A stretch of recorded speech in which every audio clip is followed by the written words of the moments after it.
Apakah yang dimaksud dengan kegiatan pendaftaran tanah pertama kali? Bagaimana prosesnya? Dan mengapa tanah perlu didaftarkan? Kemudian jika kita memiliki sertifikat, apakah dijamin tidak akan terjadinya gugatan atau sengketa di kemudian hari? Bagaimana proses dan biaya peralihan hak atau balik nama atas tanah? Mengapa harus menggunakan akta jual beli? Di mana harus membuat akta jual beli? Bagaimana pajak PPH dan BPHTB-nya? Bagaimana caranya agar saya dapat terhindar dari mafia tanah atau penyerobotan tanah? Hal apa saja yang perlu saya lakukan? Dan bagaimana caranya agar saya terhindar dari adanya sengketa tanah?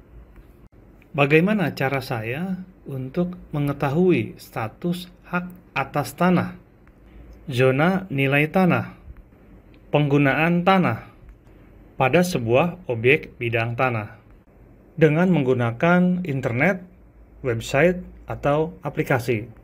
Kemudian bagaimana cara menggunakan tools-nya? Apakah yang dimaksud dengan tanah girik, tanah perponding, buku C desa, letter C, petok D, SPPT pajak bumi dan bangunan, dan apa perbedaannya? Saya sudah melakukan jual beli tanah, namun hanya menggunakan kwitansi. Apakah itu aman?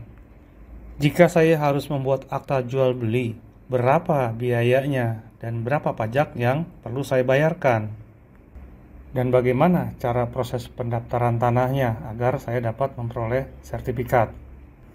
Bagaimana jika penjual tanah yang dulu menjual tanahnya kepada saya ternyata saat ini sudah meninggal?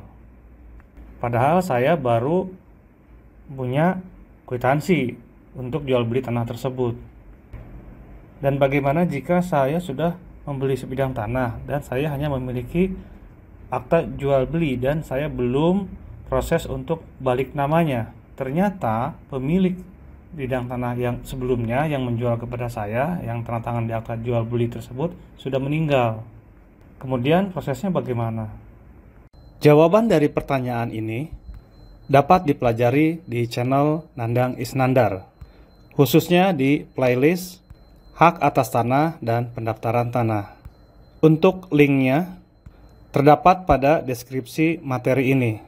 Silakan diklik, dipelajari, like, share, dan subscribe.